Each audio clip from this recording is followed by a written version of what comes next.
Good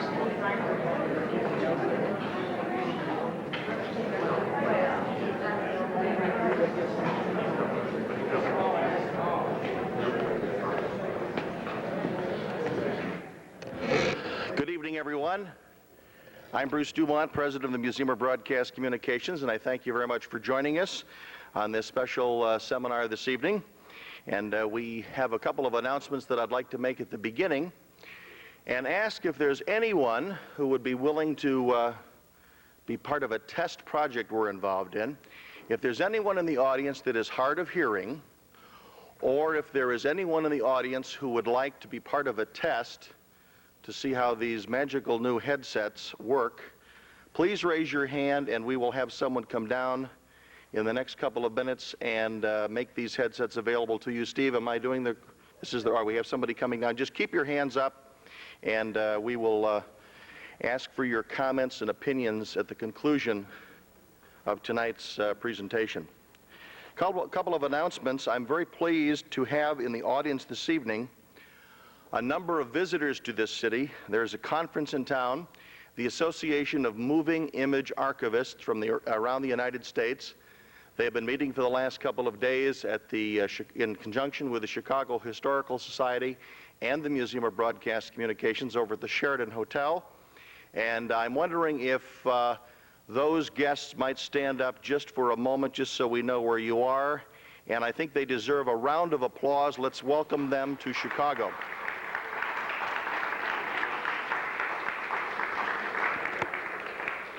I've asked for the round of applause because I think it is very important that you realize that they are part of a much larger group, including the museum here in Chicago.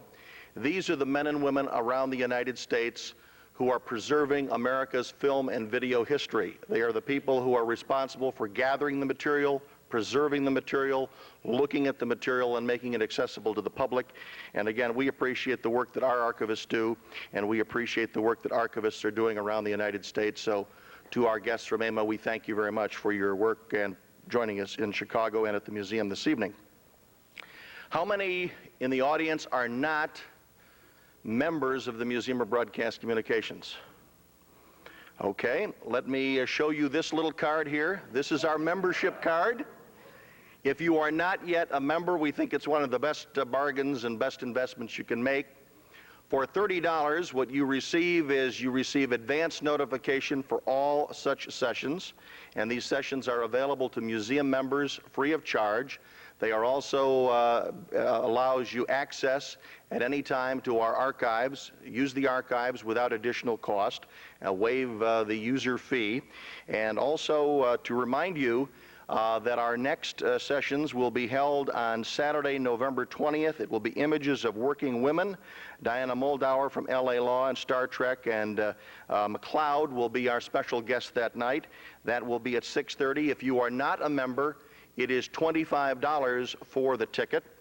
And also on December 16th, which will be the fifth and concluding seminar in our series, Images of African American Women on Television, Lynn Moody from Roots and Knots Landing, Esther Roll from Good Times and Maude, and Regina Taylor of I'll Fly Away.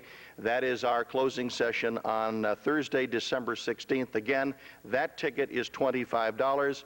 And again, if you join for $30 tonight, that's $30 for the rest of the year and all of next year as well. It's a 365-day membership. Memberships are available, and also for those who join tonight, we'll have a free poster of the exhibition From My Little Margie to Murphy Brown available for you. One other business note. The author, Ron Smith, who is part of tonight's panel, has copies of his new book, Sweethearts of 60s TV, which will also be available for sale at the conclusion of tonight's presentation. At this particular time, I would like to acknowledge Dr. Mary Ann Watson, who is curator of this special exhibition, who has been working with Carrie Odell of the museum staff in putting together the exhibition From My Little Margie to Murphy Brown, Images of Women on Television. Dr. Watson, if you'll stand up and take a bow. And also, if you will, a round of applause for Carrie Odell of our staff, who really has guided this effort day in, day out in putting these seminar sessions together and doing the archival work for the last 9 or 10 months. Carrie Odell, thank you very much as well for your work. Your moderator for this evening is a very special individual, and I would like to tell you a little bit more about her. She is an assistant professor in the Department of Communications at DePaul University here in Chicago. She received her PhD in radio, TV, film from Northwestern in 1992, and since then has published and researched in a variety of areas. Her articles include The Ideology of Freshness in Feminine Hygiene Commercials, in the Journal of Communication Inquiry, and Who Deserves a Break Today? Fast Food, Cultural Rituals, and Women's Place in Cooking by the Book, Food in Literature and Culture. She has presented conference papers entitled Cagney and Lacey at the Midwest Popular Cultural Association in St. Louis, and Shera, Princess of Power, at the Popular Cultural Association Conference in Montreal, Canada. She serves as a steering committee coordinator for the Union for Democratic Communications. She is also the editor of Directions, a publication on communication and developmental studies at Northwestern University in Evanston, Illinois. She is your moderator for this evening. Please welcome Dr. Kate Kane.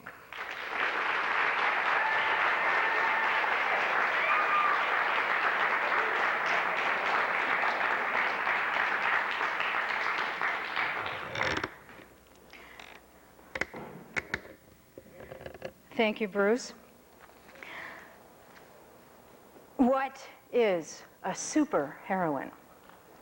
If this were a series about men in television, perhaps titled From Milton Berle to Rush Limbaugh, or maybe From Beaver Cleaver to Doogie Howser, the superheroes panel would be talking about Superman and the Incredible Hulk, He-Man and the Teenage Mutant Ninja Turtles. But the fact is, we are talking about women. And talking about heroic female characters is more complicated. We are much more used to seeing women represented in extremes of good or bad, or in extremes, period. Hence, we don't just have heroines, we have super-heroines. For a woman to be heroic is to challenge the premises of femininity. Our field of interest this evening does indeed include characters from highly fictional worlds, such as Wonder Woman and Catwoman and Batgirl and Colonel Wilma Deering. But we are also including real women, in heavy quotation marks, who work in masculine, in quotation marks, occupations such as spies and detectives. Characters such as Honey West and April Dancer, the girl from U.N.C.L.E., who fight the forces of evil alongside their male partners in more naturalistic settings. I believe we have established over the last couple of seminars that images of women on television are fantasies with complex and problematic relationships to reality. Our subjects tonight are most clearly fantasy figures who have been created primarily by male writers, directors, and producers. So they have to be understood first in the context of male power and male fantasy.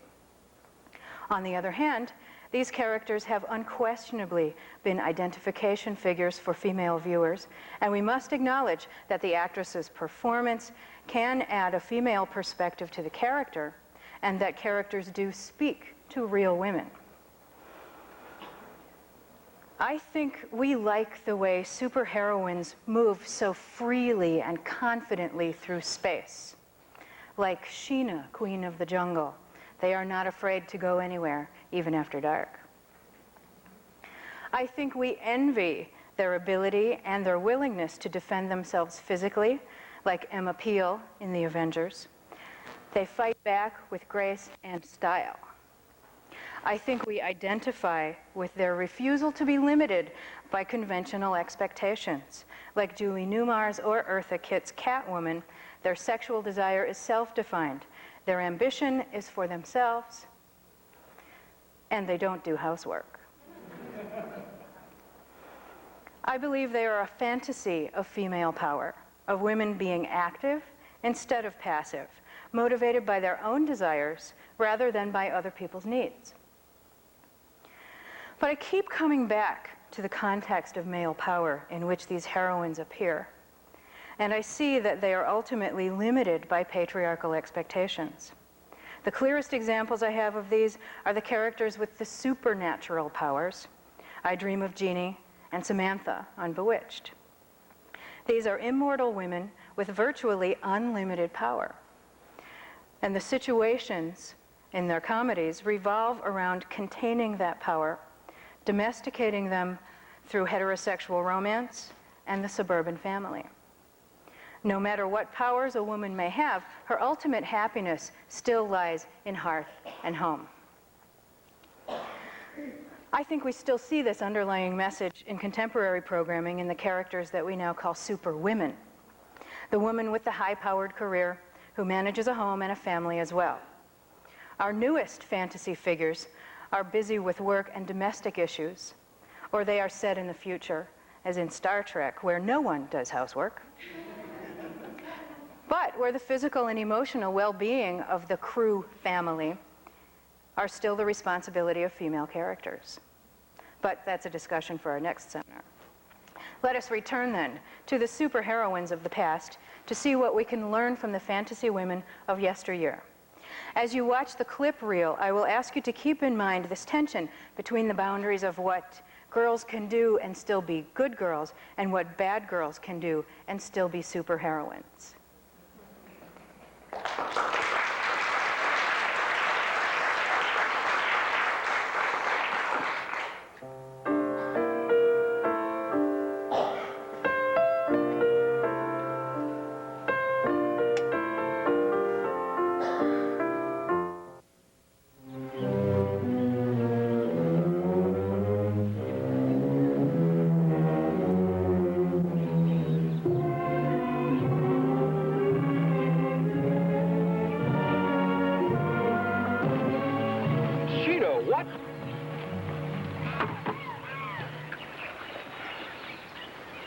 Thanks.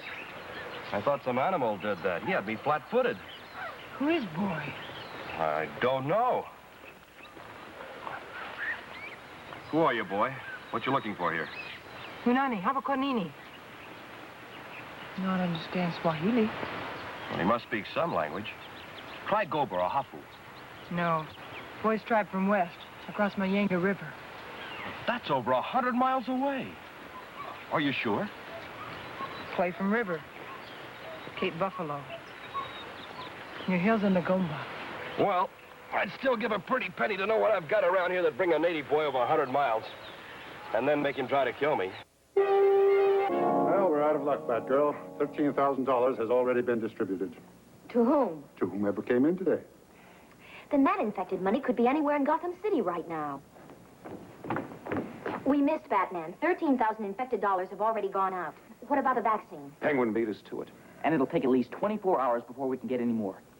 That means everyone in Gotham City will be vulnerable to Ligerian sleeping sickness because of those contaminated bills.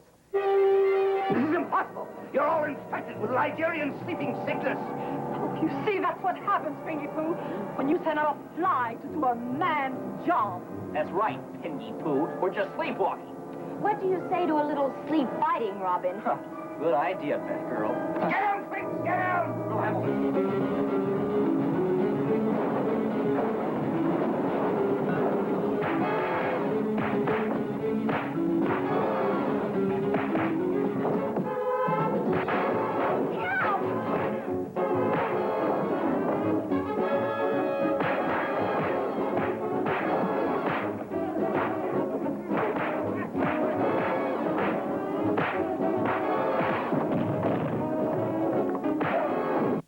We have confirmed reports that schematic drawings of our dilithium chamber fell into Romulan hands 1 week later. I know nothing about it. I suppose you know nothing about the explosion that disabled the warp drive approximately the same time. No, I was not involved. You accuse me because I am Klingon. Our chief of security is Klingon. That has nothing to do with it. Send me home, then, if you are so distrusting. We've already contacted the Klingon High Council. He'll be returned home as soon as we finish our investigation. I have nothing more to say. Very well. Worf, accompany the lieutenant to his quarters.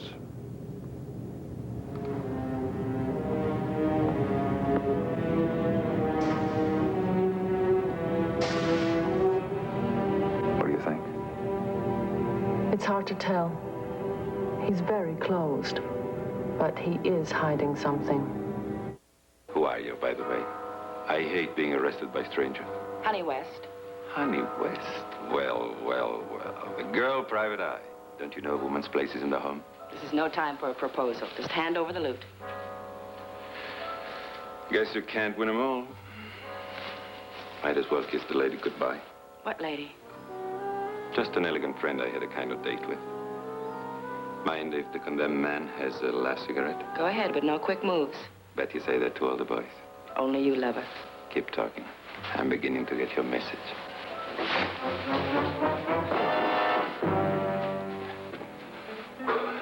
Never tried to kill black belt before. It's always the first time. How about a rematch? 2 out of 3 falls? I'll take a rank check. Let's go.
Are you all right? Oh, terrific. What the hell happened? I hit him with my stick. The ship is ready to blow. Withdraw all ships from the impact area. Theo, I'm coming in to get you and Twinkie. Forget us. Save Buck. Buck! Wilma, he single-handedly destroyed their entire fleet of warships. He sent us to warn you. Meet me down on the flight deck. We're going to find Buck.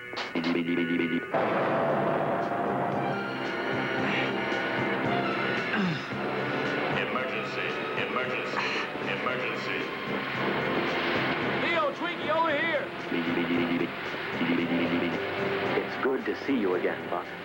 Now we'll cut out the formalities. This magazine's about to blow. Help is on the way. What do you mean, help? Wilma's coming in to get us. What? She can't land here. She'll be killed.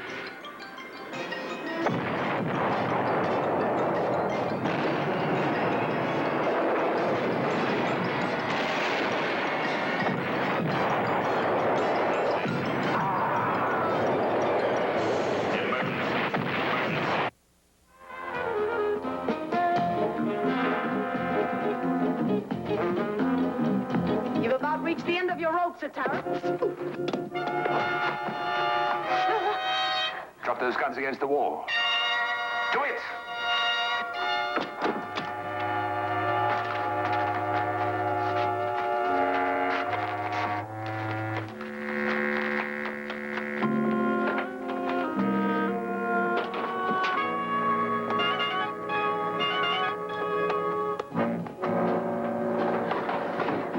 You can't get away with this, you know. There's the rub. The man can only be gapped once, can't he, my dear?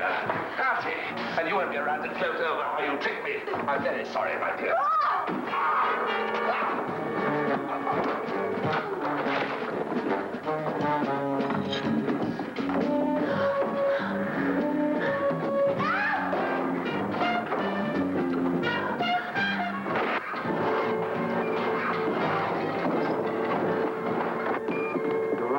All right, my dear. Pretty nifty with that shooter, love. Ultrasonic sounds affect the brain in much the same way.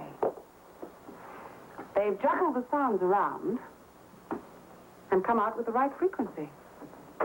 Hence the earmarks. So they don't knock out their own people. Quite a creditable explanation. I could pretend it was years of experiment, my life work, but it wasn't. It was an accident.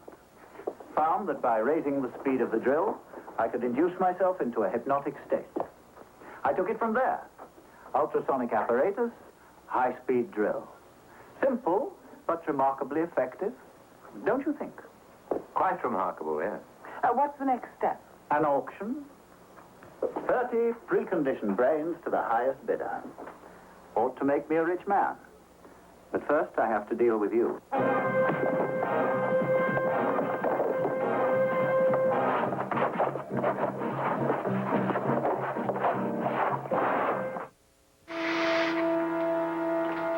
Now, are you ready to come quietly, Catwoman? I guess so, Batman. Batman, can I ask you a favor before you send me up the river without a paddle? What is that? Can I freshen up a little bit with makeup? I mean, my image might be damaged if I were seen in public with a shiny nose. Yes, go ahead, but don't try anything untoward.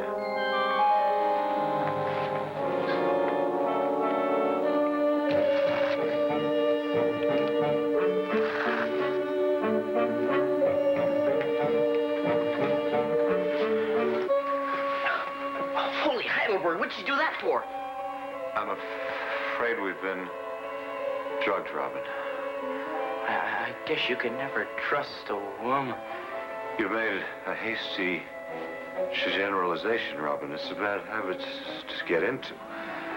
But in this situation, it's entirely apropos.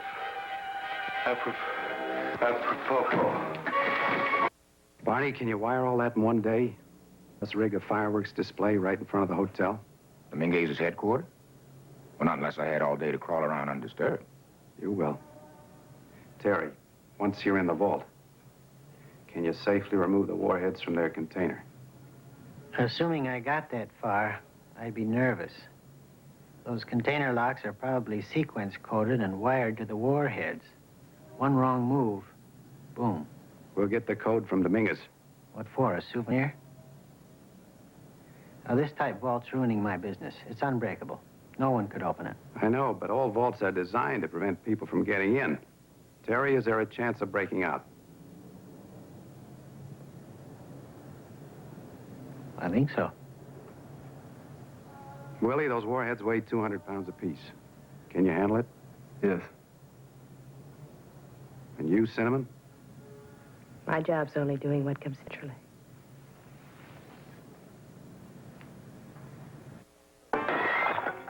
Holy breaking and entering. It's Batgirl. Quick, Batgirl. Untie us before it's too late. It's already too late. I've worked for you a long time, and I'm paid less than Robin. Holy discontent. Same job, same employer means equal pay for men and women. No time for jokes, Batgirl. It's no joke. It's the federal equal pay law. Holy act of Congress. Can we talk about this later? Will Batgirl save the dynamic duo? Will she get equal pay? Tune in tomorrow or contact the Wage and Hour Division listed in your phone book under the U.S. Department of Labor.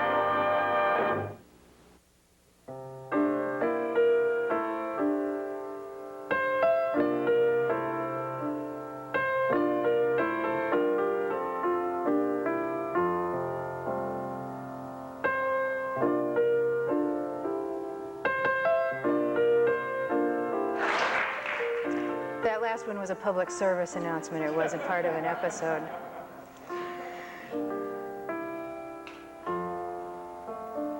A panel on superheroines requires a super panel on superheroines, and we have that this evening.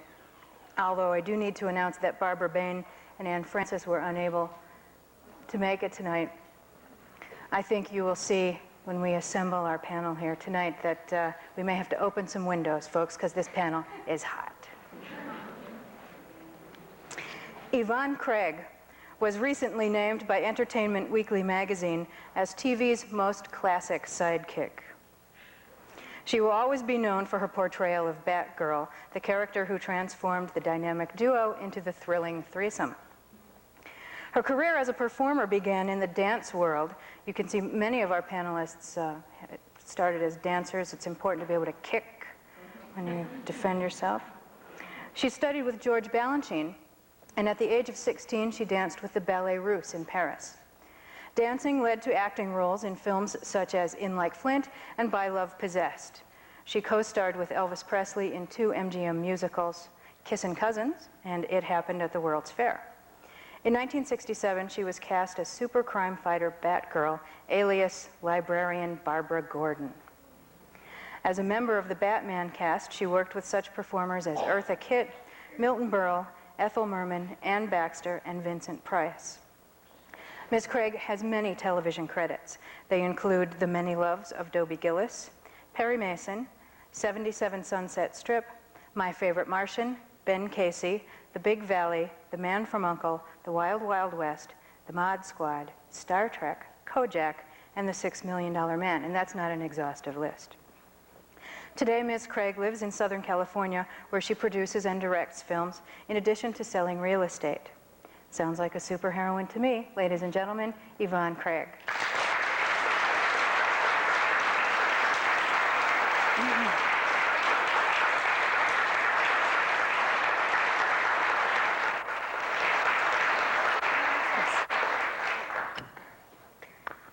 Julie Daci is an assistant professor of communication and women's studies at the University of Wisconsin at Madison, where she teaches survey of radio, TV, film courses, as well as seminars in media theory and cultural studies. Dr. Daci has a book coming out in April entitled Defining Women, Television and the Case of Cagney and Lacey, which will be available in April. And she has also published widely on Honey West and other articles on women in television. Ladies and gentlemen, Professor Julie Daci.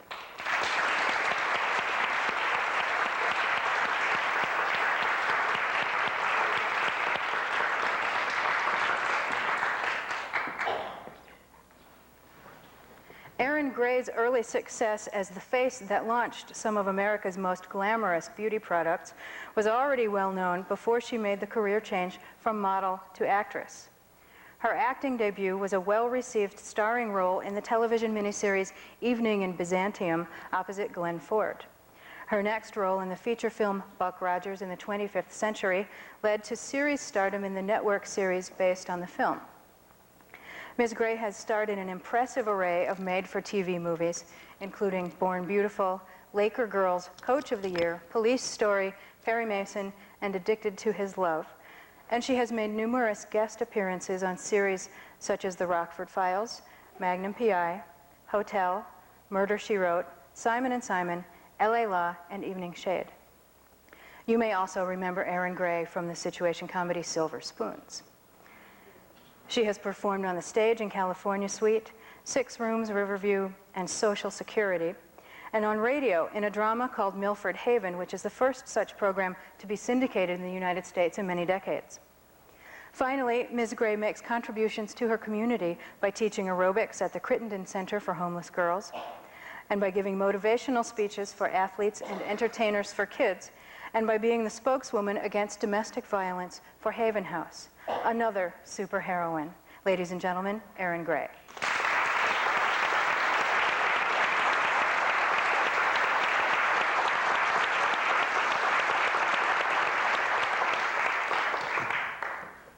Julie Newmar also started performing as a dancer.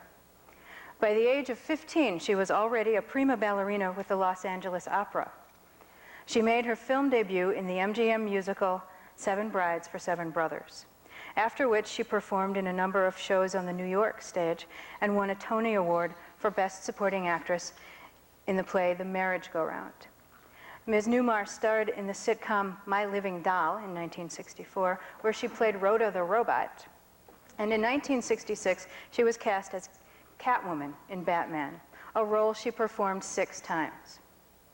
She has many other television credits, including guest roles on The Defenders, Route 66, The Twilight Zone, The Monkees, Star Trek, Bewitched, Columbo, Macmillan and Wife, and Heart to Heart, and TV movies and miniseries such as The Feminist and The Fuzz, and A Very Missing Person. Ms. Newmar continues to act in films and television in addition to selling real estate in Southern California. Our third superheroine, Julie Newmar.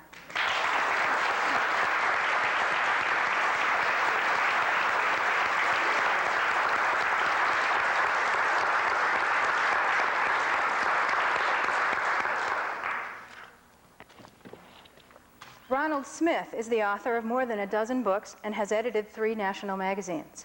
He is also a freelance photographer and impressionist announcer.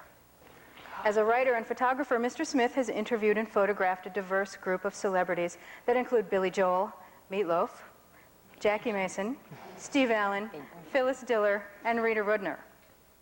His work has appeared in TV Guide, Penthouse, and People magazines, among others. He edited the national music magazine Rocket from 1977 to 1979, and from 1986 to 1989, he edited Rave, the Wall Street Journal of the comedy scene. He has written articles for McCall's, Cable Guide, Reader's Digest, Writer's Digest, and the Chicago Tribune. Mr. Smith's books include biographies of Cosby and Johnny Carson, reference books such as Stars of Stand-Up Comedy, Who's Who in Comedy, and, this is my favorite, the Stooges Fans IQ Test. He's also written a scholarly work called Poe in the Media. His book of relevance this evening is called Sweethearts of 60s TV, where he discusses the lives and work of Barbara Feldon, Stephanie Powers, Julie Newmar, Diana Rigg, Anne Francis, Barbara Eden, and other notable actresses of the era.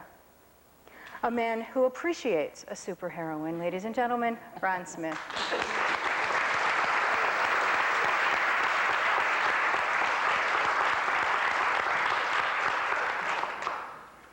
I'd like to start by asking Professor Julie Daci to make some remarks about women heroes on television and about the contradictory ideological negotiations that their characters have to make. Well, there are so many ways that I could approach that question. I think that from the clips that we saw this evening and from the women that are on the stage tonight, it's totally clear that women have been heroines in television at least since the 60s. They've performed heroic roles that are conventionally associated with male characters. But one of the contradictions in that is that the industry has always been reluctant to let women star in these roles, to let women have their own shows. And I think it's totally clear that any of the actresses on the stage tonight, particularly after we've seen their clips, could have their own television show. And the industry, again, had always claimed, that is the TV industry, that male audience members would not watch shows that starred women as heroes or that featured a woman as the primary protagonist. And the interesting thing to me is that as the 60s wore on and as the sexual revolution in this country heated up, and as people like Helen Gurley Brown in 1962 wrote Sex and the Single Girl, the industry became more and more interested in featuring women or in trying to feature women in leading roles. And one of the first women to break the barrier to women as lead in a dramatic television program was Anne Francis in 1965.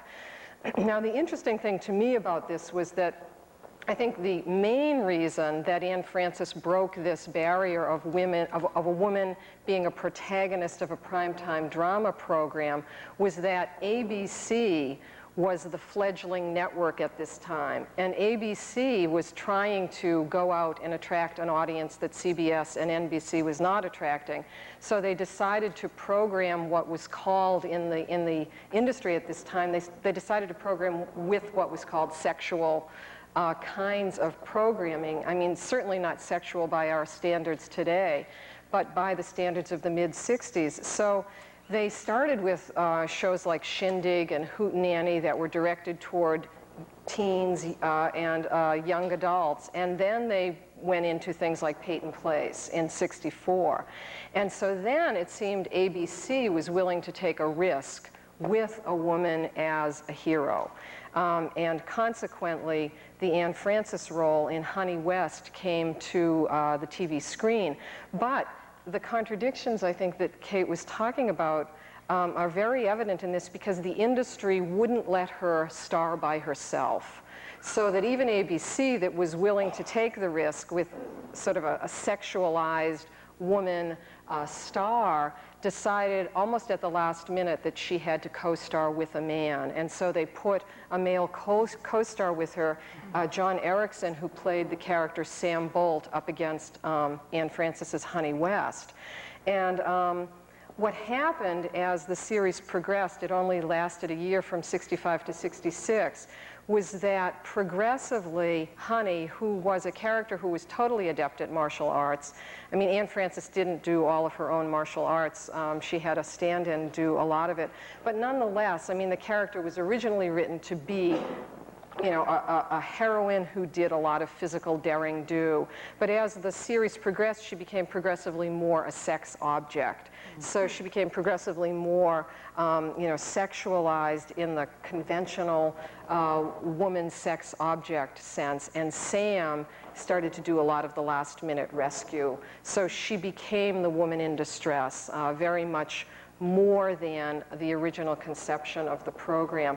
But nonetheless, I think she broke the barriers, or this program broke the barriers to having a woman as a star in a dramatic program. And I think it paved the way for other experimentations like Batman, which followed the very next year, and also was produced by ABC, and also was playing off of what was very big at the time, considered camp pop programming.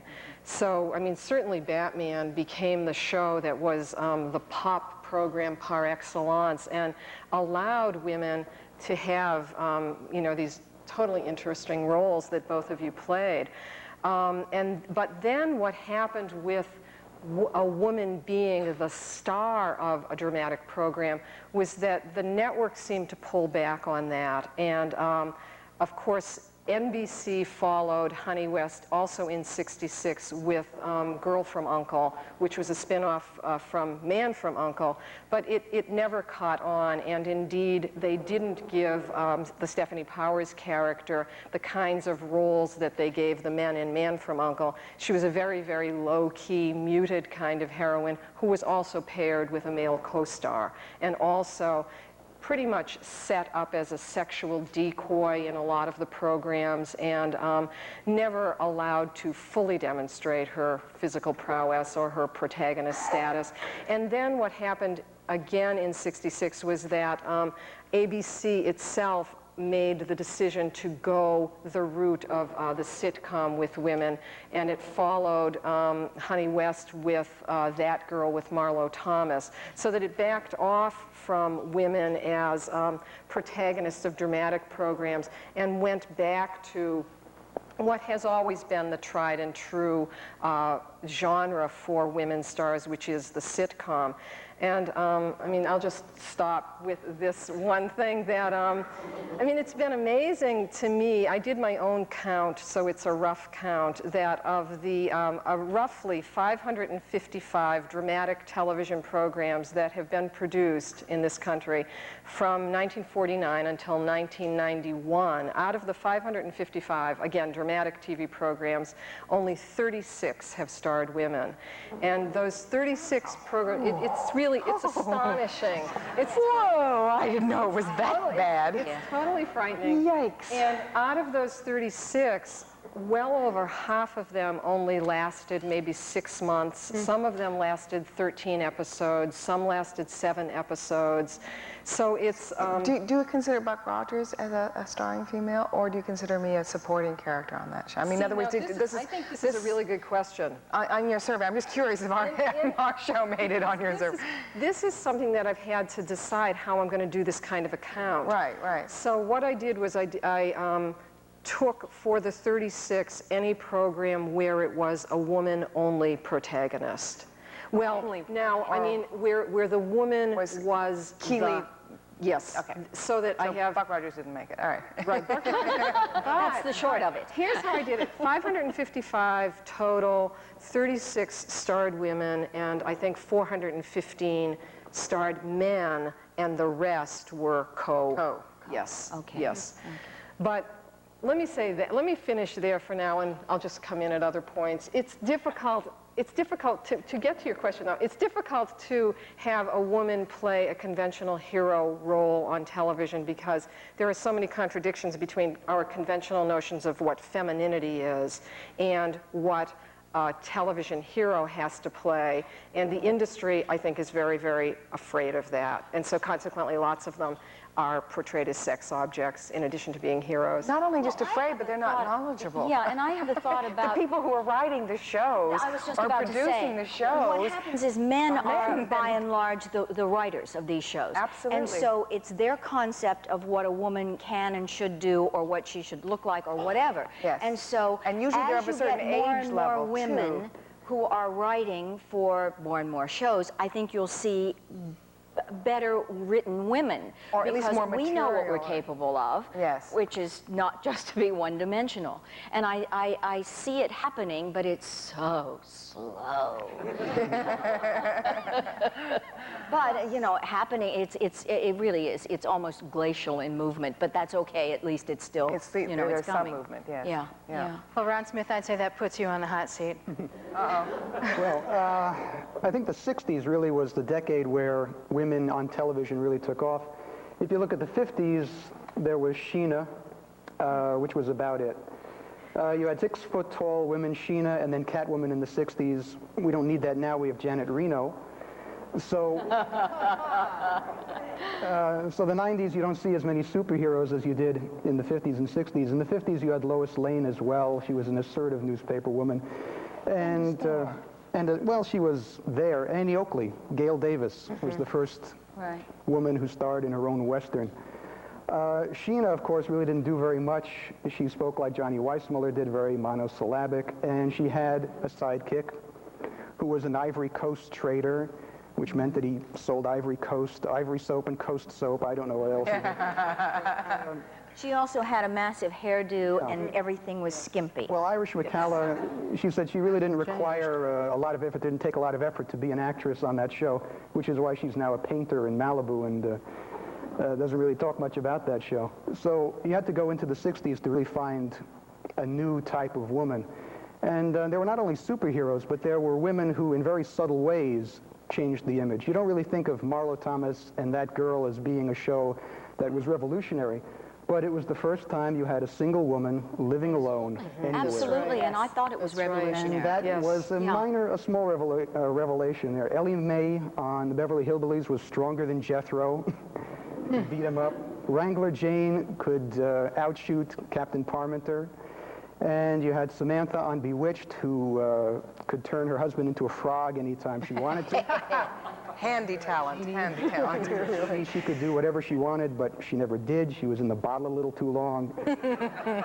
Good line. The two most popular characters of the 60s, the two real super women of the 60s, were Diana Rigg as Emma Peel, and Julie Newmar as Catwoman. And Julie will explain the advantages of a feline with claws over a rodent with wings. And I will talk a little bit about Emma Peel. Emma Peel started, the very name Emma Peel was a pun. M appeal, male appeal, which is British slang. But as you can see when the show first began, based on that, she was the one who did all the karate moves. John Steed was a lot older, and it was pretty obvious on that show that without Emma Peel, John Steed would be in an awful lot of trouble. She was sophisticated, educated, very smart. There was an episode of that show where John Steed had to infiltrate an intellectual organization called Ransack, a high IQ organization. And the only way he could do that was to have Emma Peel take the test for him.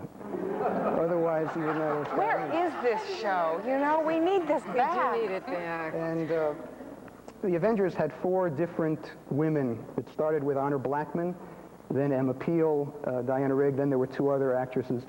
And the reason why the only person we remember is Diana Rigg is because she really put a lot into that show to make it the hallmark it was.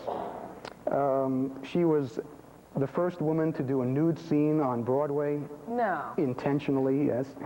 She was the first woman. She had a child out of wedlock. She had very strong views about marriage, that she really didn't care about marriage one way or the other.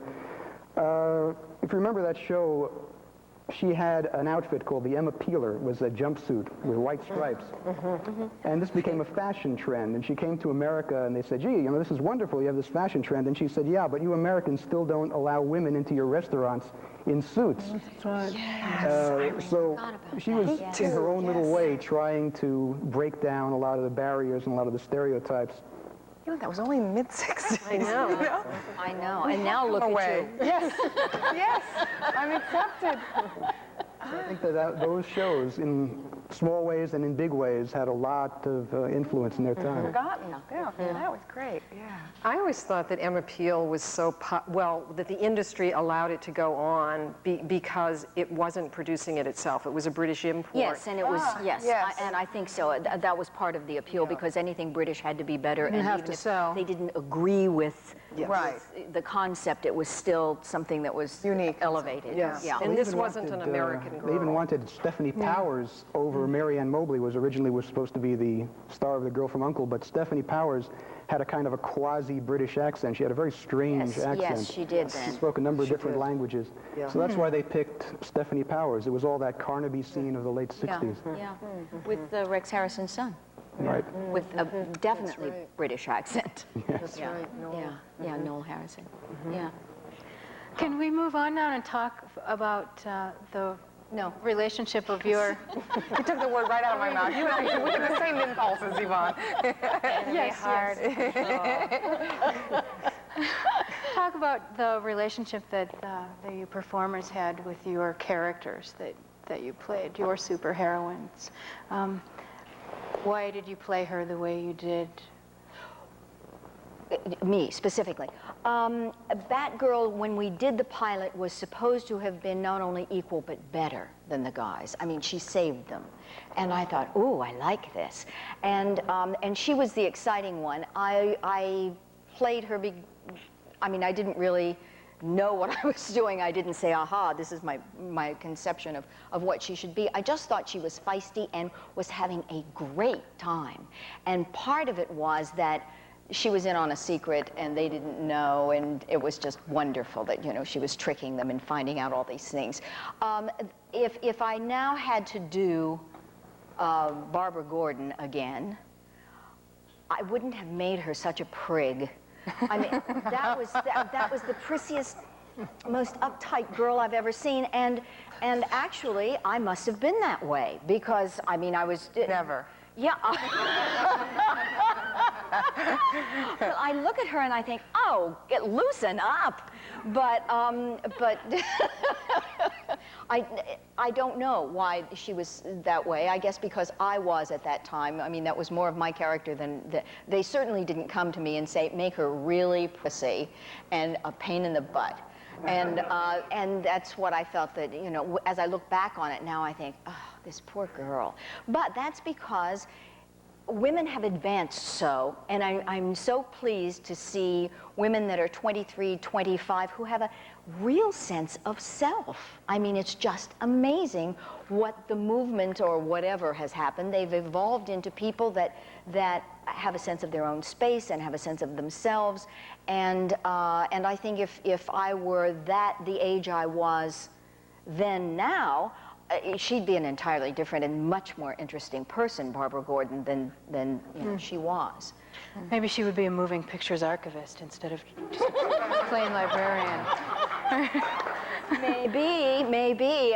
You know, I go to the library and don't recognize it anymore. I mean, it's all on computers, and I'm having trouble with it, beating it up. What happened to the Dewey Decimal System, where you just pulled these little things out and found everything? Erin, would you like to speak to that? About my character, well, you know, I developed my character, of course, according to the script that was given to me and the information that was there for me, and the information was that this was a colonel and that she was head of the fighters, and she trained men to fight, and this was way in the future, and the whole way that it was presented was that I was right there with the lead scientist on planet Earth, and it was my job to protect planet Earth. And then we suddenly have this man from the 20th century who's got different ways of fighting, and he's got this funny, you know, Arkansas boy sense of humor, you know, which is quite foreign to me. So I didn't necessarily intend to play her very serious, but she sort of came out that way. I mean, she had a lot on her mind and a lot of responsibility and so on. Even though I had the tight suits, I didn't play on that or accentuate or comment on it. That was just what I wore. It was the right functional outfit for, you know, I needed to be able to have mobility as a fighter and so on.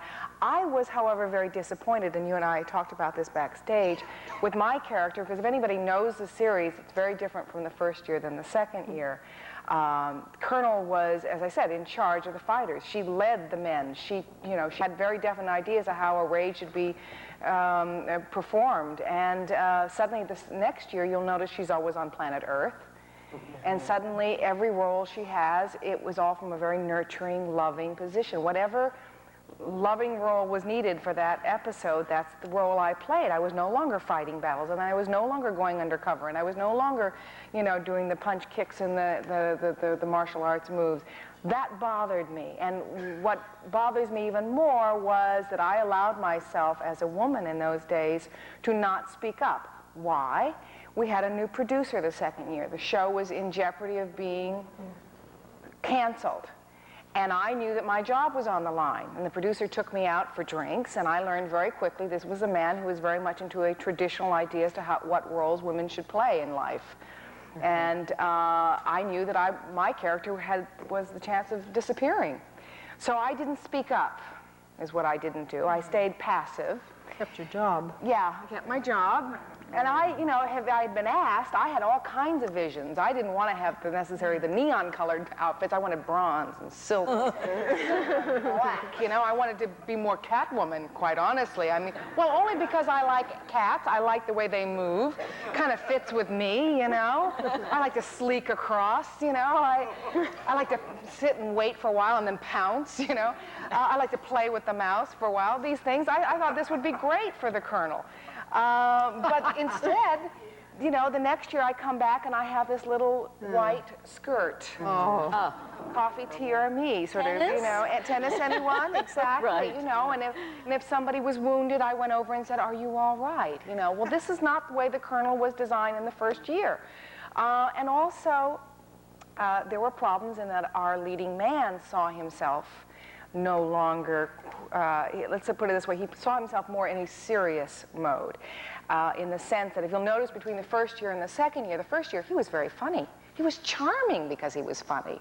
You know, he was the bad boy from planet Earth in the 20th century, and suddenly in the 25th century, he was no longer funny. And literally, Gil would remove all the jokes. He wanted to be, he was the hero. And every week he would come in, and the script girl and I would make, he was reading his fan mail. Yes, it's true. It's true. And he'll admit it, that, you know, he got a little swollen, and yeah.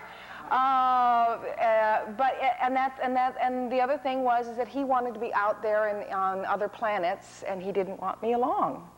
Quite honestly, you know, it was true, and I kept my job. It's really a shame, though. It's a shame. It was such a good possibility, It wasn't it? was a great character. It was an extraordinary character. Yeah, she had such strength, and I liked that, and I felt that I was able to bring. It's interesting. I myself have the duo sides. There's one part of me that is very strong, and I know it, and I take courageous moves with my life and life choices. But there's another part of me that still has to learn to speak up as a woman, you know, and my rights and what it is that I want, and not to necessarily fight somebody, but just speak up, just like a man would speak up in a discussion or in the creation of something. And it won't be called assertive, it will be called aggressive, mark my words. Because I'm already there. And I hear that all the time, and I keep thinking, how did I get aggressive when everyone else is assertive? Yeah. Yes. Yeah. But your job would have been in jeopery, potentially, had you spoken up. Yeah. Yes. Yes. Oh, yes. Very definitely. Yeah. They did not want me back the second year. They weren't. The biggest problem was they did not know what to do with me, and also the female story editor that we had no longer was with us. She left. That makes a big difference. Made a big difference. She's a terrific writer and has gone on to write wonderful shows elsewhere. And I'm glad she's still in our industry. And quite honestly, she's my mentor. I mean, this is a woman who lives in Seattle now. Just to share this with you, lives in Seattle, raising 3 kids, and she is a producer afar from Seattle. living a normal life and, you know, writing shows for Matlock and Jake and the Fat Man and, you know, the Perry Masons and so on from, you know, there, which is unheard of in Hollywood. If you're not in town, they don't want to know. If it's a toll call, forget it. Right? I mean, never mind. It's out of the area code. Don't call them. Call somebody else. Anyway, Julie. Julie, you're on. Yes. First of all, I'm sitting here miserable. I'm so uncomfortable with this thing up my fanny. Literally could not sit back. And this skirt is too short. You should have told me I didn't have a tablecloth in front of me when I came here. See what women have to deal with? That's why I wear pants, you know. It's just wrong thinking, and yes, excuse me while I cross my legs for the umpteenth time here. They'll enjoy that. And, well, it's not comfortable. Anyway. Yes. The question. The question. You know, I take umbrage at the word camp, which is used very often with Batman. I find that the people, the stars who came in and played camp with their characters, lost the character.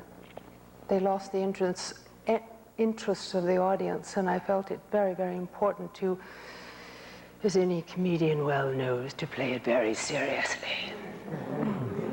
And you did. You took it very seriously, because to be funny is an extreme seriousness. It's just that you take that seriousness a little further and a little further.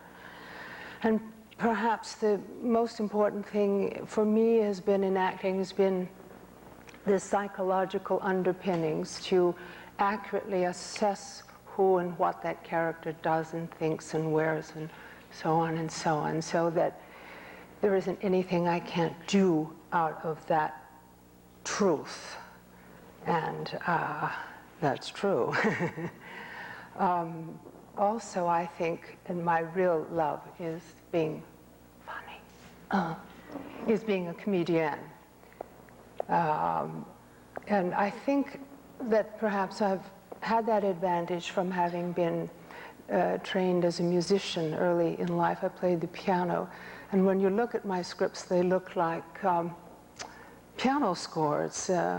There'll be a sentence here, and then there'll be a 5 in between the third and the fourth word, and that will be where the beat comes, because I know the audience could laugh there. Or maybe there'll be a 7, that's a good laugh, you know, or there'll be a 2, the certain thing needs to be understood. It looks like a little pianissimo, fortissimo, you know, all those things. It's kind of marvelous. So I'm very grateful that my mother gave me these dance and piano lessons, and I think that's what I know that I choreographed the character of Catwoman all the time. And one of your questions was, why was I so great in the role? Let me think.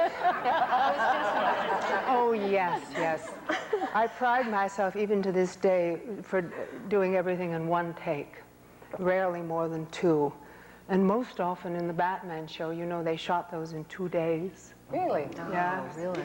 I was hired on a Saturday and started work on a Monday. There was no thinking about characterization or anything. You just went in and you did it, and you hoped for the best. And then later on, somebody gave you a cat and you started to observe. But they used to film the rehearsals because money was. Oh boy, we're gonna go back there, I have a feeling, too. No, I think it's very good for an actor to work from that degree of instinct. And I just got back from Romania 4 days ago. I'm going to tell you, Romania's been ruined by the communists and Ceausescu. You can't even eat the food over there. We all lost weight. But I did a film called Oblivion 1 and 2. I guess there were 2 films. And I find that now, and I haven't done a film in 2, maybe 3 years, that my work is better than it's ever been.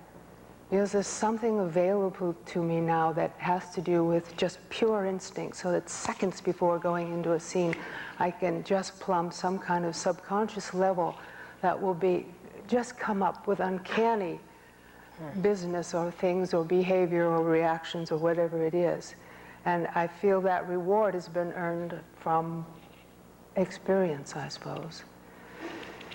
But when watching those films there, and I shall shut up in a minute, in a second, I see that my character really was not so, he was in charge, yes, but she worked out of her feminine wiles, which was this up here. She got the better. And not that I would like to carry a show. You know, I would like to have a lot of men around me. I love men. They seem to see good things in me. Go ahead. Interrupt me, please. Get me out of my big mouth. That she worked her feminine wiles because she really wasn't a hero, she was a villain. She was a wonderful villain. Yes, that's right. But the difference being that the heroes are supposed to be stalwart and whatever, and the villains can be... Catwoman was so much more whatever they interesting wanted than Batman, because all he could be was good. Yeah, yes, absolutely, absolutely. Yeah, but getting back to being a lead in a show. I'd like to do a lead in the show, absolutely. Carry a show. Well, I don't want to carry a show. Okay, all right, that's good. All right, I'm glad we clarified that because I don't want to carry because it can be very exhausting and 18 hours a day now when you do these series. It's a very heavy responsibility. But I would like to have more storylines going through my character rather than always being the one to support the male character's storyline, and that's what I'm looking for. You had that, I didn't. Yeah. Oh, yes, that's true. But I'd like to see more of that. But no, I would like to always have an ensemble because I'd like to have some days off. Thank you. No drama. It's you know, acting is a wonderful profession. I never want to put it down because it's the work that I love. But it is, if anybody knows that you can work 18 hours a day, day after day after day after day, you don't see your family. And on Buck Rogers, we never saw the sun, the moon, the tree. I mean, there were days I'd come out and say, a tree, let me just hold it. Oh, please, you know, because we were in this always in this future stage somewhere, and literally days without seeing the sun go up and come down. Always coming in when it's dark and going out when it's dark, yes. and then my child would be asleep, and no. Movies. I'd like to. Sure, no problem. Yeah, okay. Actually, that is kind of what I'm doing now. But. I wanted to ask you about the way viewers responded to your characters. What kind of fan mail did you get? Do you get a sense of... Yes, I got it. Good one. We did our homework. It's even in plastic. Something different to men than it did to women, or different to kids? You know, all the time that I did Batman, I saw no fan mail whatsoever. I have no idea where it went. Much more now. But I never saw it. And I see people sometimes will bring pictures to me and say, I have this picture that you signed and it is not my signature. I have no idea what they were doing, but I didn't see any of it. Now, I would occasionally, somebody from the publicity department would say, we got a letter from, and I thought this was the only letter they got. They would say, we got a letter from somebody and they have a sick child and could you do thus and so, or whatever it was. So I'm sure they were reading something, but I never did. Now I get, strangely enough, I get a lot of fan mail. And I see all of it because it does come to me. It's probably 50-fold from back when you did and I did. Yes, that's what I was thinking. It may be. It may be. Yeah, it's really interesting. I now have it down to a science. I can tell which people are the dealers who say, who say, would you please sign this picture? It's the same one, 10 of them. Would you sign this picture for me and my children? But no name of their children. No, children have no names. Susie, Yeah, right. So they want none of their I children personalized. And then I finally wrote this man a note back. He's probably now keeping the note because I wrote it. It's very valuable. Anyway, it said, if you have this many children, you need a television set. I can't believe it. Anyway, I see all my fan mail now, and it's interesting because it's a lot of men who say, I had such a crush on you, and of course they should. I mean, they were 10 years old. It's the first time that their hormones shot up, and I was the first thing they saw in a sprayed-on costume. And so it was like, yes. So anyway, they're saying, you know, I had such a crush on you then, and now I have a little girl, and she watches you, and we watch together for different reasons because it's nostalgia for me, but for the little girl, it's the first time, you know, she's seeing a lady as a heroine. And so I just thought, that's really terrific. I really like it, and I'm glad I'm exposed to it because Otherwise, I would have no idea how anybody reacted. I mean, I was put on the show the last season. They introduced that character because they wanted to appeal to over 40s males and prepubescent females. And I mean, they were very definite about what that character was supposed to appeal to. And I understood perfectly well how and why this person would appeal to over 40s males. I did not understand that she would appeal to prepubescent females because I thought they're probably, if they're that young, they're interested in Robin, and if they're not, they're interested in Batman, and they will be really hostile toward me because now I'm kind of hanging out with Batman and Robin, and they won't like it. It turns out that apparently I was wrong because as I meet women that are you know, in their 30s now, they will say, you know, I saw it and I just loved it, and it, you know, it gave me courage to know what, you know, I could do. But it's fun to get fan mail from people because they're very generous, and I'm glad that it had some impact on someone, and it's a nice, warm and fuzzy. It really is. It's just great. Warm and fuzzy. Warm and fuzzy.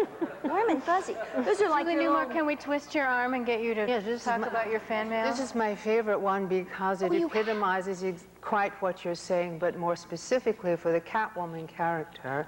And this comes from USS Los Angeles, SSN, dear Eric. Here it says, I decided to write, and what I want to say is, thank you for giving me my first feelings of lust.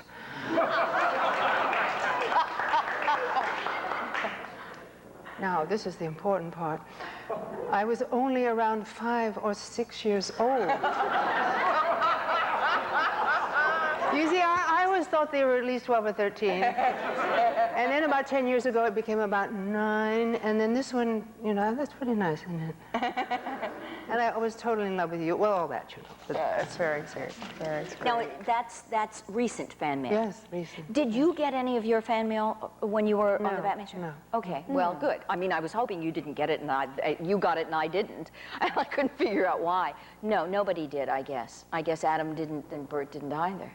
I guess in the 70s they changed that. I got mine. I got mine. Talking about fan mail, it's kind of interesting because there's quite a mixture. I mean, on Buck Rogers, I had a lot of women, actually, and I thought this was interesting, who would come up to me, but no, they would come up to me and say, my husband loves you. What I liked about it was that I wasn't a threat to them. Yes, that is nice. They love the fact that their husbands liked me, and they wanted to get to know me, and they liked me too, but more they wanted me to know that their husbands liked me. Yeah, that's and nice. I liked that. I thought that was interesting. And I had a fair amount of teenage boys and so on. What bothers me, however, are the negative fan mail when you're dealing with somebody. Oh, this is, I don't want to be alone on a street and this person come up to me. That's pretty frightening, and I don't know what kind. Well, you get them from prisons, and you get them from institutions, and you can always tell. You can always tell, but not funny. Well, seriously. I had some which really frightened me, where, you know, someone had done new drawings of me with knives bludgeoned all over my body, and then saying things like, I'm watching you and I'm waiting for you. This, you suddenly go, okay, is it really worth doing this job? You know, what am I doing with my life? And is it, you know, I'm living in fear here, and, you know, I'm constantly having security guards walk me from. And this, strangely enough, was not something that came through the mail, but came in my dressing room, slipped under my door on the studio lot. So that meant it was somebody who was on the lot working with me. Or somebody who could get on the lot by whatever means. Or whatever. Really so that I didn't like, and I was sorry that would happen because of my character or the kind of clothes that she was wearing. But I'd like to talk about briefly, and I know we haven't talked about, she's not a superheroine, but the character that I did on Silver Spoons, I look at as a heroine. I mean, this is a woman who went from being a secretary to eventually being the CEO of the company. I liked that transition. It took me 5 years to get there, you know, and the producers wrote that, and they worked with me and helped develop that. The sad commentary on that is that most of the women who came up to me saw an aspect of my character that I did not see, and that a lot of them would come up to me and say, you married the boss, huh? Good girl. We like that. And I'm going, well, yes, I married the boss, but I never once did it cross my mind that that's how I got to be president. to me, I got to be head of the company because I was right for the job and I was good at it. And that's what I imbued into my character. But they saw the fact that I was very smart, you know. Don't you think it may be because it was more comfortable for them? Because if you had done it on your own, then that means they possibly could have and should have and didn't. Do you see what I'm saying? Yeah, I guess. I don't know. I hadn't. It becomes a threat because you think, you know, oh yeah, she probably slept with the boss, and that's okay because I wouldn't be willing to do that. I was so disappointed that these women allowed these thoughts. Yeah. I hadn't allowed it. It came as a surprise to me. I hadn't really thought of it, you know. Yeah, just maybe a defensive thought. Wait a minute, you know, we criticize ourselves so much. There's no question that in the last 30 years, women have made greater progress than maybe in history.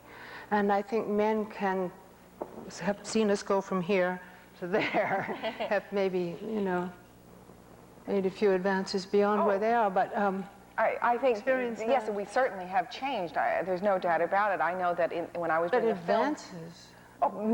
Advances, and more to be made, I think. But I was doing research for a film that I was to play that took place in 1954. So I went to the library and I looked through magazines, and it was very interesting to me. You should have called me. I was around. Well, I can tell you what they were doing. It wasn't fun. But what was interesting was to go through Life magazine from 50s and 60s and 70s and so on, and to see that in 1954 there was not a female anywhere in the editorial section of Life magazine for the entire year.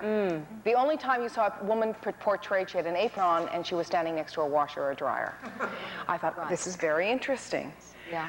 And you know, of course, men all were in suits and so on. So, and the only female I found a little picture, a black and white, of a Spanish woman who was having a great time. She was laughing, her head was back, and had long flowing hair.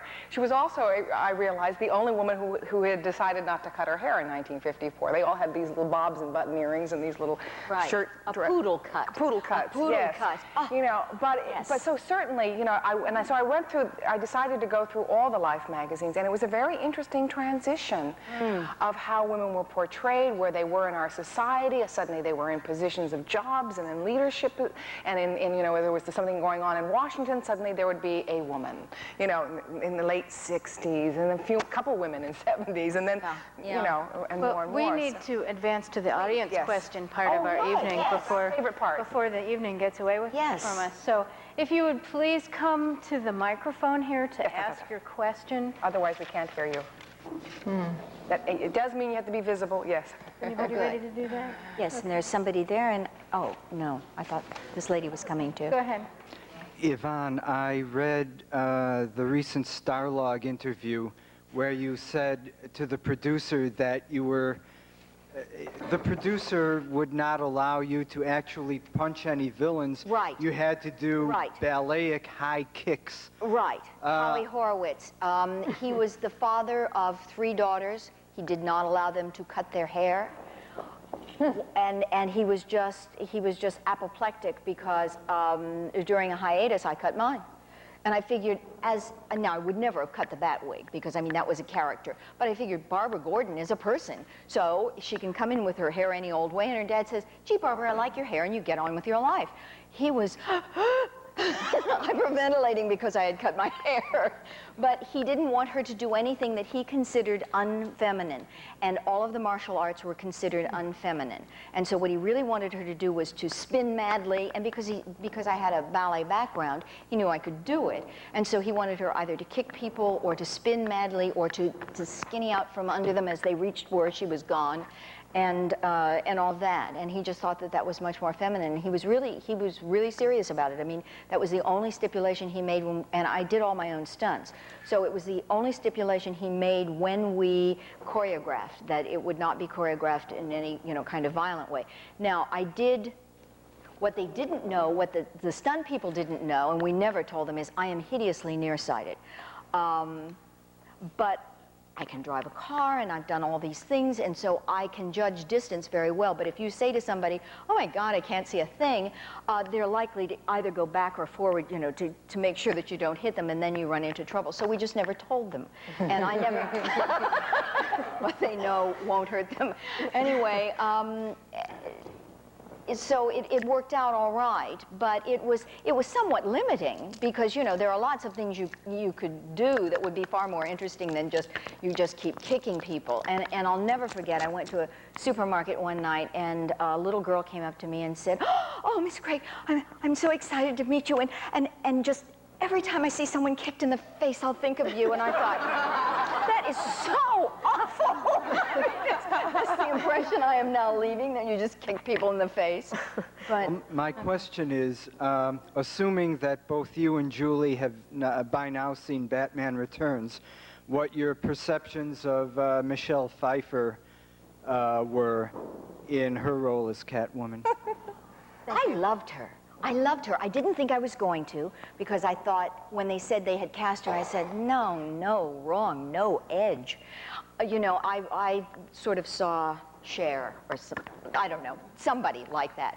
I liked her a lot. I thought that she was wonderful as the kind of mousy squeak and run under a chair person, and I liked her sense of humor. Hi, I'm home. All right, I live alone. You know, I mean, that was great. But did you feel that they arced her character? Didn't you feel that there were sections removed, that somehow you didn't get the whole picture? Yes, I thought so, but I filled in for me because I was so pleased that she was better than I thought she was going to be, and that she was the only good thing in that I was disappointed because I was going, now where did she and how, and this doesn't make sense, and suddenly she's over here. That really bothered me. I just hated the movie so much because, I mean, I thought if he doesn't get out of his fat suit and stop dribbling this black stuff, I'm going home. Well, the movie was just about a penguin. It really was. A nasty person. But it was like a Halloween costume because, I mean, that bore no resemblance to a human. It was a costume that you could see wiggle around. Yeah. Did you want to speak to that question? Yes, I want to hear. About Catwoman? About Catwoman? Well, I wrote Michelle Pfeiffer a fan letter when I heard that she was going to play the part, and said I thought she was the best thing that hit Hollywood in 25 years. When the film came out, I noticed they had wasted her talent, and I thought the film was perfectly awful. I agree. I think they wasted her talent. I hope you didn't waste $7. I give you $7 with your hard-earned money to Warner Brothers. We have another. This woman who licks Batman's face is a step forward. Thank you. I mean, I thought that was pretty terrible. And I also think, of course, there were 4 people who played in the Avengers. There was only one Diana Rigg. There were 4 Catwomen. The only one you ever consider is Julie Newmar. Here. I always watched the Batman show, but when I couldn't find it on TV anymore, it's like, where the heck did the show go? It's like, what channel can I find it on now? I don't know because they don't tell me. But you can watch Bot and Beavers. Sometimes, yes. Yeah, they used to play it on. They used to play it on Nickelodeon, and then they put it on the Family Channel, and it kind of jumps around, and they'll bring it back again because they always. It's good, it'll always come back. Do they Thank you play very it here? much. Do you know? I don't think it's on in Chicago right now. Does anybody? Normally, I don't know in Los Angeles, and then kids will start coming up and asking for my autograph, and I figure it's on again. There you go. Yeah. There you go. You just mentioned the Batman film. Could you make any comparisons or parallels between images of women on film versus television, the same years or decades, or contrast that? You know, my sense of film history is not good, so I probably would not like to make that comparison. Does anybody else want to? Maybe You can. Have you got about? Let Ron do it. Yeah, I would say Katie probably can give you a nice little lecture just on that question Yeah, I'd say alone. that's. The quick answer is, yeah, they're about the same, and the long answer is about the 4-hour one. We'll have to do another panel. Well, you know, take into consideration, though, that you shouldn't really be comparing 40 film minutes women now. with television women, because television, whether you like it or not, is about selling toothpaste. Product, yeah. And so, it all gets watered down because that's what you're trying to do. And if it sells Fords or it sells toothpaste, then. And you don't have to worry about that in film. I think actually, though, I think we have more, I'm just going to say this, I just feel that we have more on television about women and women in starring positions than we do in film. in a sense. I mean, we have the Murphy Browns and the Designing Women, and so the Love and War with Annie Potts and so on. So I'm feeling that there are actually stronger women on television than there are necessarily in feature films lately. Yeah. Well, they're also more realistic women because you can see them every week. They don't have to do anything spectacular. You can just watch Angela Lansbury, or you can watch the TV news people, the Connie Chungs and the Barbara Walters, and Mary Tyler Moore, and they can just do what they want week after week, and they don't have to have a tremendous amount of bombast, as they do in film. Right. Hi. Yes. Okay. I have one question for you. I actually have a question for you also. If you all know that Batman did come from the comic book, and the origin of Batman, that he watched his parents be murdered. Be killed, in an yes, alley. yes. So why would a librarian want to follow such an unhealthy man, such as that, as Batman? Why would she want to Follow and, make her life an example of Batman's career. Well, in the pilot, she was interested in him because he was, apparently they lived in Gotham City. I thought it was kind of like New York City, and there were lots of guys out there. But in the pilot that we did, the 5-minute presentation for the network, she was saying, oh, and he's, he had this big mansion, and he was the wealthy, catchable bachelor. And she was interested in him for that reason. I don't think she had any idea what happened to his parents. I mean, I don't think she did. But even if you see the parents thing, being Batman doesn't have sex. I mean, Batman is a psychotic. He just wants to fight crime. Well, not in our version of it. Yeah, and that's the interesting thing. Our version, when we did Batman, there were people who remembered the original. He didn't have belly buttons, don't you remember? They remembered the original, and they were very angry that we were making this into a comedy, and that it was fun, and that it was kind of zap, bap, and all of this stuff. I mean, they were very angry. Then everybody got used to it and liked it, and it became a hit. When the first Batman movie came out, there were people who were furious that they were doing it so dark and very serious. In point of fact, they were going back to the original, but those people didn't know that because they grew up in the 60s, and that's what they were expecting, something fun. And so it's evolved from one period of time to another. And in our period of time, it was silly. It was fun and silly. I have a question for you also. In the modern incarnation of Catwoman in DC Comics today, Catwoman's prior career was that of a prostitute. What was that last? Her career now is as a prostitute, Catwoman. She's a prostitute? Yeah. Yes, she's a prostitute. Interesting. Those are the best parts. I've always had the What do you best think of time that? playing prostitute. What do you think of that? What do you think of this? I haven't read. Somebody sent one to me, and it's a feely-good kind of comic, isn't it? You got all those, breasts are outlined, on the paper. I don't know anything about it. You know, tell me. It's strange. Well, it's strange because somebody sent me one too, and they had said, what do you think about what happened to Batgirl in the comics? And I said, I don't read comics, and so I don't know. And they said, well, she has been shot and she's paralyzed, and they've taken off all of her clothes and taken, pictures of her nude and sent them to her father.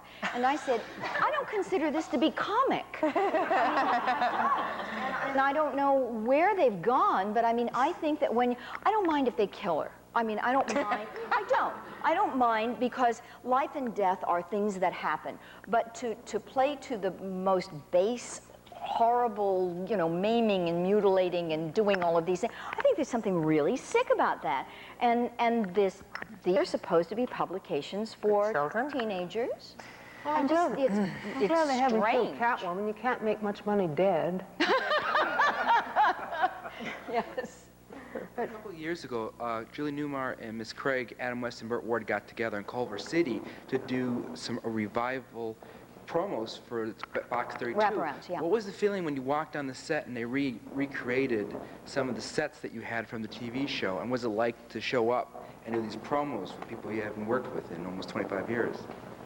I thought it was fun. It's remarkable they have all that stuff left. Yeah, that And they then had hadn't all lost this it. smoke in there, and your eyes started to tear and get red, and it was wonderful. It was fun. I tell you, the interesting thing about it was I had not seen Bert, who who, when we shot it, was not 15, of course. I mean, he was like 23. He's still 15. Well, sort of. He has the energy of a 15-year-old. I mean, he's just, but I was astonished to see, because he had a shirt that was open, I was astonished to see that he had hair on his chest. He didn't when we worked together because he was really young. And he had, and he kind of filled out, and it was amazing. I didn't expect it. Hi, I like to say you guys still look great. I'm saying that because my wife's not here. The other thing is for Aaron, you're my favorite. Thank you. And I saw a Magnum rerun just a week ago. Was that a lot of fun for you because you were, chopping away and shooting a gun and? Yes, it was. First of all, it was great working with Tom Selleck, and he definitely knows how to kiss. There's no doubt about that. I was. And it was a great location. It was a fun time. I was born and raised in Honolulu, so it was really nice for me to go home. I hadn't been home in a long time, and that was very special. About the gun toting, however, it was about that time that I realized that I had played a lot of intelligent, strong, aggressive women who knew how to take care of themselves, and I was constantly having to carry a different kind of gun. Well, I don't know. I was not raised to know how to shoot guns, and just before doing that episode, I finally said to my husband, please teach me so I know what I'm doing and I'm not a total idiot with the way in which I carry my weapons. So my husband took me out and taught me, and that was very educational, and I was glad for that. But I was also somewhat saying to myself, what does this say about women on television? Do all strong, intelligent, aggressive women carry guns? Probably. All the ones that I portrayed did. I couldn't believe it. I looked at my whole career up to that time. It was a different revolver or a different type of ray gun or something like that. So, yeah. Thank you. Julie, go ahead. I have two questions. My first question is for Yvonne Craig. Did you ever imagine that 25 years after the Batman show, you'd be on a panel discussing the impact of Batgirl? I think none of us knew it was going to last that long. Now, Adam said one time when we were working, he wanted to get something right because this would be a classic. And so I said to him, give me a break. No, I mean, nobody knows who's behind this mask. They could put, Gonzo behind this mask. Nobody will know. They could change us every week. I mean, it's not going to be. Now, of course, I said to him, well, you were right, and I was wrong. Well, my second question is for the author of The Sweethearts of the 60s. Since I'm a big Yvonne Craig fan, how come she wasn't included in your book? Well, I decided to have a It's in his next book. 6 episodes of Batman, whereas Yvonne Craig was on a whole I decided season. to have a sweet 16, limit to 16 chapters so that every woman who was in the book would be represented by at least 15 pages. There are a couple of women that could have been in there, Lieutenant Uhura from Star Trek, Wrangler Jane from F Troop. In fact, I have a little apology at the beginning of the book in which I list all the people. You didn't even mention her who should have name, been in though. there. She didn't even make it into the semi-finalists. You lost my sale there. But he read your book, We have time for one more question. Oh, and one more person is here.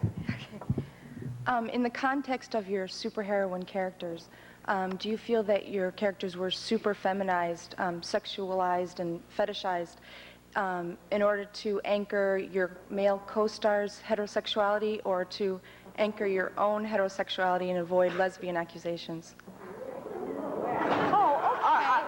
I'll just say Yeah, go. Well, I never looked at my character as a sexual object. I never played her as a sexual object. The only thing she had on, as I said before, was a tight pantsuit, and if somebody wanted to look at it as being sexy, that was their point of view.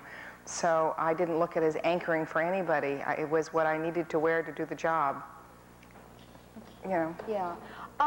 It's strange, and I don't know whether, I mean, this is a funny thing to say. I've never thought of myself as being super feminine, ever. I mean, I do all the guy things. I've always done all the guy things and all the girl things. But I mean, I've just never really thought about it. I don't think that was uppermost in anybody's mind, with the introduction and casting of Batgirl. in order to anchor my heterosexuality, or even Adam and Bert's, which got a lot of play. I mean, you know, they were always making snide remarks about their sexuality and what is he doing with a 15-year-old as his, you know, his ward. But yeah, they did. I mean, it was just really stupid. At that time, I don't think anywhere on television, and I don't, well, recently, but at that time, no one had ever addressed lesbianism at all. I mean, that was... Homosexuality was Homosexuality, as far as males were concerned, were probably stereotypically very flighty, gay, Nelly, you know, that whole kind of thing. Having really nothing to do with reality as I knew it in my life, but nonetheless, that was the stereotypical thing that you did with gay men, and you just simply ignored gay women. I mean, they just never became an issue in the 60s. Do you recall there ever being an issue? I'm wondering if we're answering your question. Yeah, are we? Because are you suggesting that the woman had to be very female and very sexy so that the man could be real heterosexual? Yes. That may be in the producer's mind. That Yeah, very likely you might have be. touched something that in creators of the show that was important. To be manly man, you had to have a female who was very female and you know, and curvaceous and all that. So yes, that may very possibly have been subliminal in their choices. We need to ask them. Yes, we do need to ask them. We're not the ones. They may to not know ask. the answers. They though, may but- not even know. That's right. Yeah, I mean, it was That's probably such a- something that was way back here. Yeah. If Do you have any comments? Yeah. It never occurred to me. And everything I did was sexual.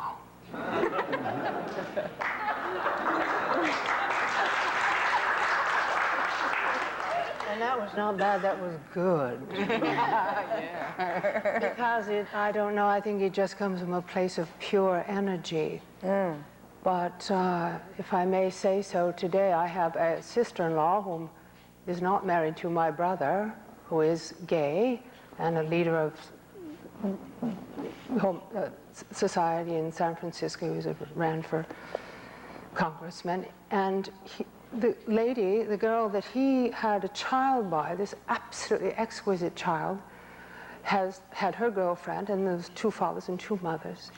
And my experience of this young woman has taught me so much. I don't know about females and what we can be and what we've not allowed ourselves to experience yet. I mean, I haven't. She has. She's younger. She's taught me that this is a remarkable human being who can handle just about anything. I applaud her, and there's no criticism or anything from my heart toward her. So it's a new world out here. Thank you.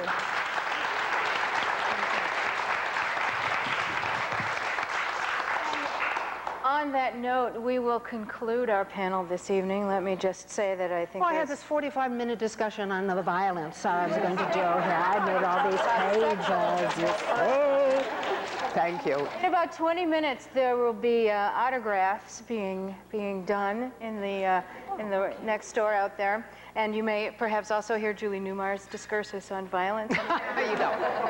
But clearly there's a great deal at stake here as far as the symbolic representation of women and the definition of feminine power in our culture, Tribune critics notwithstanding. I hope we have answered some of your questions tonight and that we've piqued your curiosity about some other things. Thank you for coming. Please come back on Saturday, November 20th, when the topic will be working women. Good night.